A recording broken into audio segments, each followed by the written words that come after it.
Okay, that's more like it, dude.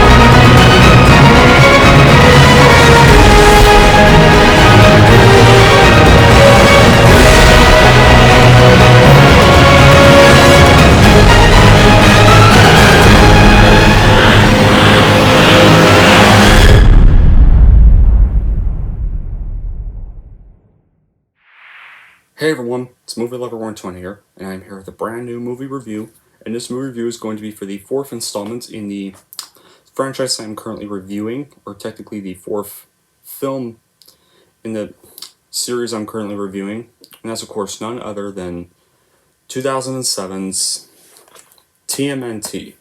Yeah, not called Teenage Mutant Ninja Turtles, it's called TMNT this time. Which is still Teenage Mutant Ninja Turtles for short.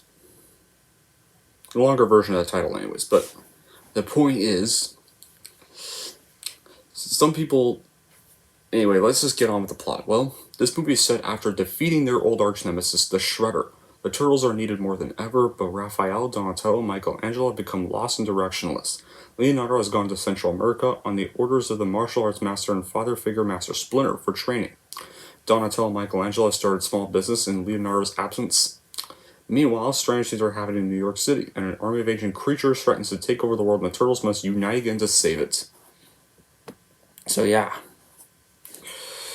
So how was this movie made? Well, a computer graphics imagery of Teenage Mutant Ninja Turtles was first announced in 2007, with John Woo supposedly at the helm. The movie languished in development hell, and Woo ultimately moved on to other projects. Tmnt, executive produced by Tmnt co-creator Peter Laird, departs from the previous films' live-action style as the first and only CGI animated film in this series so far, until that 2023 film we're getting from the Mitchells vs. the Machines people making it. Writer and director Kevin Munro said that he wanted to do a total CGI instead of live-action CGI Turtles because it would be easier for the audience to suspend disbelief for such an offbeat story, as there would be no break in reality between CGI and live-action. Producer Tom Gray explained that the decision to depart from the live-action series was due to escalating budgets for the three films, with each film making less than its predecessor. A CGI film became a reality. Like, for example, the first film made $135 million domestically on a budget of $13 million. Second one made $78 million domestically. And the third only made a lousy $44 million domestically on that budget of $21 million. An Orange Sky Golden Harvest's rights to the franchise had expired at the time, and Gray said the question arose there over a CGI TMNT film in 2004. So after the movie was made, animated, and released, the film was released theatrically in the United States on March 23, 2007 by Warner Bros. Pictures. Like the series' tradition, it received mixed reviews from critics, but was a small commercial success and making over $95 million worldwide against a budget of $34 million. When it comes to fan reactions, fans are a little more split on this movie. However, with me personally, I think this movie is a massive improvement over the second and third films, and it's probably my second favorite of the TMNT series. Sorry fans. I always love to accept this as the true third installment of the original franchise, even though it's technically kind of its own thing. It's still kind of somewhat connected to the original live-action films, in kind of a way. Even though this movie's not live-action and meant to be more of a follow-up to the 2003 animated series, which is my favorite TV show of the Ninja Turtles that I grew up watching. Yes, when it comes to the animated Ninja Turtle shows, the 2003 one was the one I grew up watching as a kid. And believe it or not, this was also the very first Ninja Turtles movie that I saw in theaters. Yes, I saw this in theaters when I was about 8 years old with my grandfather, and I actually still have enjoyed this movie ever since. All in all, I thought the film was exactly what I wanted to be. Turtles with good characterization, excellent animation, and lots of action. While the main plotline was somewhat of a disappointment, the subplots and character interactions were great. The characters of each of the Turtles was distinct and fitting to their roles in the group, and their appearances and movements really matched this. I would say the main thing that made me like this film, however, is that it showed the Turtles exactly how I wanted to see them. Those who have never heard about them before, this film will not take as much from the film. And I'll probably find the flaws outweighing the sensation of seeing your childhood reborn. I mean, they kind of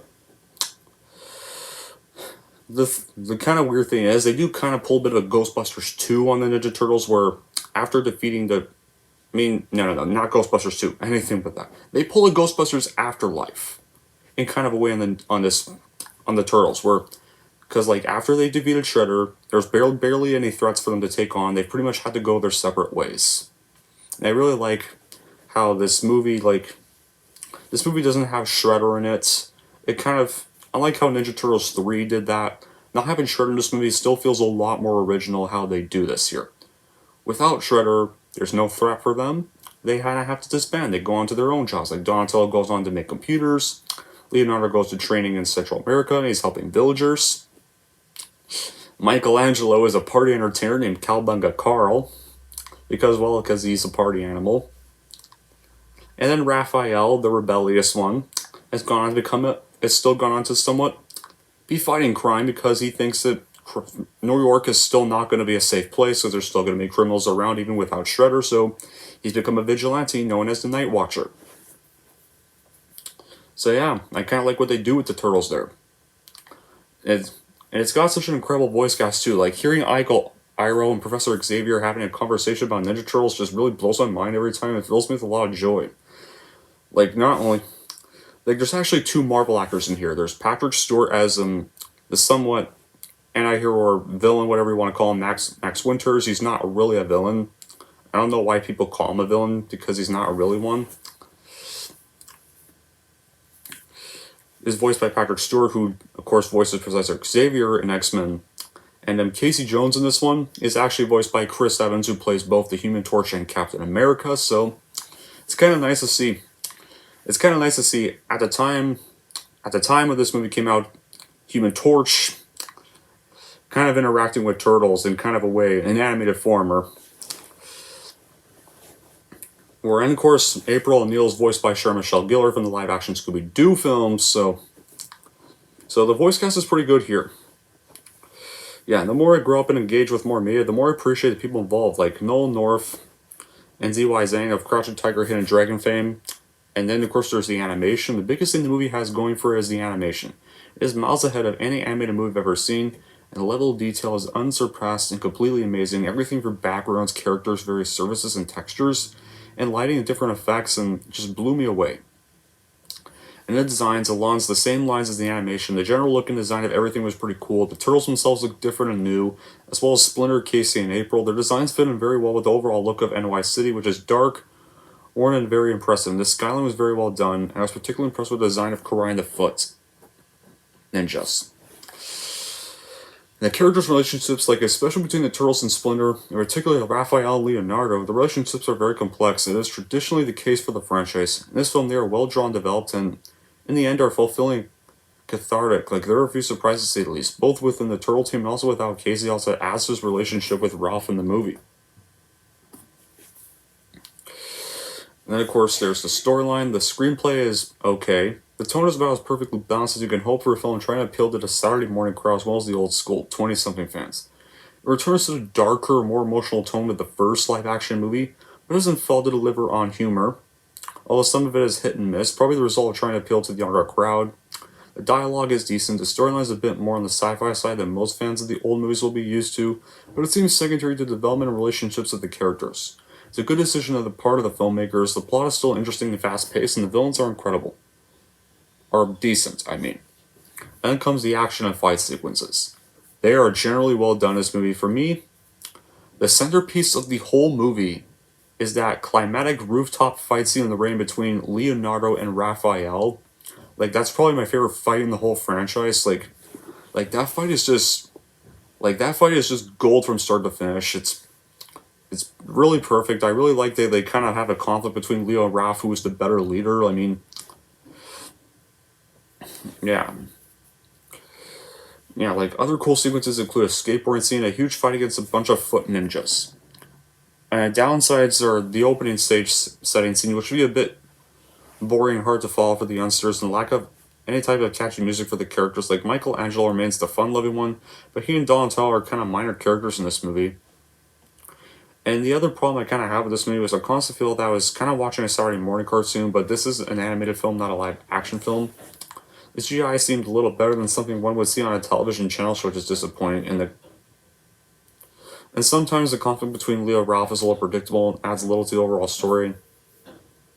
And the idea of April herself fighting with the Turtles is also cool, but seems somewhat strange if one remembers her past role in the series as a reporter and nothing else, who comes into conflict with the Foot Ninjas a lot of times. But here, no. But still, I still kind of like how it's not the case kind of with this one, then. And everything. I mean, I still, despite those, like, this is just still enjoyable from start to finish. Despite those bad qualities, I still consider Tmnt 2007 to be a perfect animated adaptation of the four pizza-eating turtle characters, and I recommend that if you are a Turtles fan. I would definitely probably recommend this movie if you're a fan of the Turtles and want to see a movie in the series that returns to something a little more like this instead of like the more lighthearted kiddie tone like these two had, 2 and 3. If you want to see another somewhat follow-up that returns to the tone of this one, then definitely check this one out. And you can even pretend this is the real Ninja Turtles 3. Or depending if you don't like the second one, then you can view it as a somewhat better Teenage Mutant Ninja Turtles 2. No way, but I find Teenage Mutant Ninja Turtles 2 decent. I still will accept its canon. So I consider this the true TMNT 3. The TMNT 3 we should have had in the 90s. And a live action, if this movie were live action, it probably would be even better. Like, I have a feeling it would probably be a little more better well received if this were a live action movie. In kind of a way, but yeah, like, I just loved everything about this film. I like that it's a little more serious, it's a little more darker than some of the previous 2 live action movies, but in the end, this is definitely worth a watch. So anyway, with that being said, here's my final recommendation of this movie.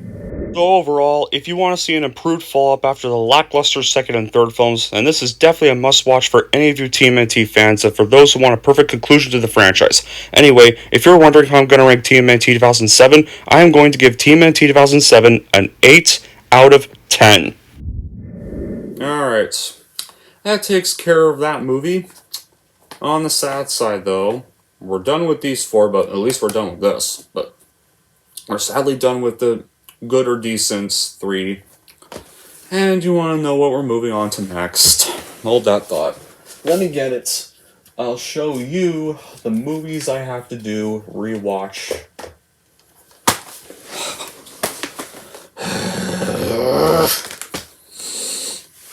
I gotta watch this fucker next.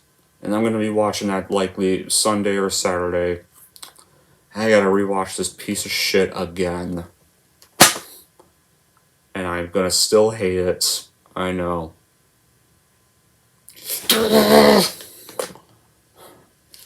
Until then, that'll be it for this review.